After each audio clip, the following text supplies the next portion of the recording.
સીબીએસઈએ પોતાના ઇતિહાસમાં પહેલીવાર એક એવો નિર્ણય લીધો જેણે આખી સિસ્ટમ બદલી નાખી.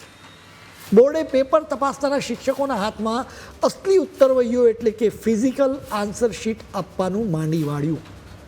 એના બદલે વિદ્યાર્થીઓએ હાથેથી લખેલી દરેક સપ્લિમેન્ટરીના બધા જ પાના સ્કેન કરવામાં આવ્યા, એને એક ડિજિટલ પોર્ટલ પર અપલોડ કરાયા અને શિક્ષકોને સ્ક્રીન સામે બેસાડીને ઓનલાઈન માર્કિંગ કરવા માટે કહેવાયું. હવે તમે કલ્પના કરો કે એક સાથે અંદાજે 40 કરોડ જેટલા પેજ સ્કેન કરવામાં આવ્યા. આ આખી સિસ્ટમને નામ આપવામાં આવ્યું ઓન સ્ક્રીન માર્કિંગ, એટલે કે ટૂંકમાં OSM.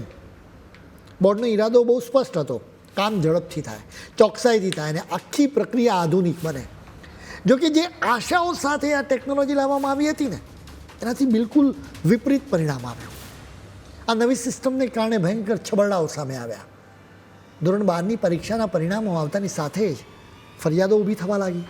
મોટી સંખ્યામાં વિદ્યાર્થીઓએ આક્ષેપ કર્યો કે સ્કેન થયેલા પાના એટલા ધૂંધળા અને ખરાબ હતા કે હાથેથી લખેલા જવાબો ઉકેલવા પણ અશક્ય હતા. કેટલાક વિદ્યાર્થીઓને તો ખબર પડી કે એમની ડિજિટલ સપ્લિમેન્ટરીમાંથી આખા પાના જ ગાયબ થઈ ગયા. તો વળી કેટલાકના જવાબો તપાસ્યાના વિના જ રહી ગયા.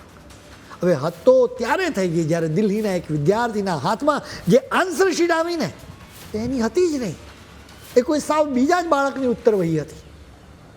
જોતામાં ગણતરીના દિવસોની અંદર જ લાખો વિદ્યાર્થીઓએ સત્તાવાર રીતે પોતાની જ ઓરિજિનલ આન્સર શીટ જોવાની માંગણી કરી. તેમણે 11 લાખથી વધુ સપ્લિમેન્ટરીઓ ફરીથી ચેક કરવા માટે વિનંતી કરી. બીજી તરફ સીબીએસઈએ આ બધી જ બાબતોને છૂટાછવાયા કિસ્સા કહીને વાતને રફે દફે કરવાનો પ્રયાસ કર્યો, પરંતુ સત્તાવાર આંકડા કંઈક સાવ જુદી જ વાત કહી રહ્યા હતા. તપાસવામાં આવેલી લગભગ 1 કરોડ ઉત્તરવહીઓમાંથી 68,000 જેટલી સપ્લિમેન્ટરીઝ એવી હતી જેને ખરાબ ક્વોલિટીના કારણે ફરીથી સ્કેન કરવી પડી.